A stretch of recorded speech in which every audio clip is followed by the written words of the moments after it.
یرمیہ باب 38 آیت 9 میں درج ذیل کہتا ہے، دیکھیں کہ اے بادشاہ میرے آقا، ان لوگوں نے یرمیہ نبی سے جو کچھ کیا برا کیا، کیونکہ انہوں نے اسے حوض میں ڈال دیا ہے اور وہ وہاں بھوک سے مر جائے گا، کیونکہ شہر میں روٹی نہیں ہے۔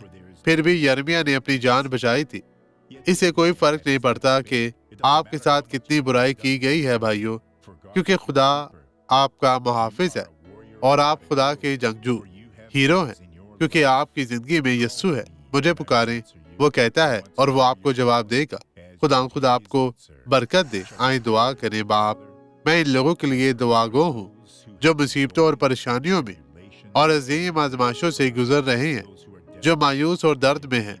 میں وہ طاقت استعمال کرتا ہوں جو تو مجھے دیتا ہے، بدی اب چلی جائے یسوع کے نام میں، اور آپ کہیں آمین۔